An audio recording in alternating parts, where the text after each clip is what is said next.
એમ સો મારા વાલા મિત્રો, ફરીથી મારા નવા બ્લોગમાં તમારું હાર્દિક સ્વાગત છે મિત્રો. આજે આપણે જઈ રહ્યા છીએ મિત્રો દ્વારકામાં ફૂલ એટલે ફૂલ મિત્રો મોજ કરવાની છે. લાસ્ટ સુધી બન્યા રહેજો મિત્રો, બહુ મજા આવવાની છે. ઠંડી પણ બહુ લાગે ઓ છે આપણી ઇકો ગાડી. તો મિત્રો અમે પહોંચી ગયા છે દ્વારકા. તો ફાઇનલી દ્વારકા પહોંચી ગયા છે અને દ્વારકામાં ફરવાની બહુ મજા આવે છે.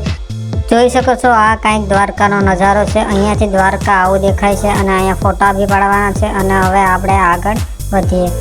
અહીંયા તો ફૂલ ટ્રાફિક જોવા મળે છે અને આપણે દ્વારકાધીશના દર્શન તો ન થયા પણ મજા આવી ગઈ ફરવાની. ત્યાં અહીંયા અમે આવ્યા તો કારુબેનને હાથી મળી ગયો તો હાથીની સવારી કરી લીધી. હવે આપણે આગળ વધીએ. દ્વારકા મંદિરે મિત્રો, દ્વારકા મંદિરે આવીને બહુ મજા આવી મિત્રો. હવે આપણે બીજા લોકેશન ઉપર જઈએ. તો ફાઇનલી અમે પૂગી ગયા છે સુદર્શન સેતુ અને અહીંયા નજારો કંઈક અલગ જ છે અને બહુ મજા આવે છે ફરવાની. હવે થોડા ઘણા ફોટા બી પાડી લઈએ. સુદર્શન સેતુએ ફરવાની બહુ જ મજા આવે છે, જોઈ શકો છો. તો આપણે સુદર્શન સેતુએ તો ફરી લીધું છે. હવે આપણે આગળ વધીએ અને બેટ દ્વારકા જવાની તૈયારીમાં છે. નીકળી ગયા છે બેટ દ્વારકા માટે. આપણે આવી ગયા છે બેટ દ્વારકા. તો આપણે આવી ગયા છે સોનાની દ્વારકામાં. તો આપણે અંદર જઈએ અને દર્શન કરી લઈએ.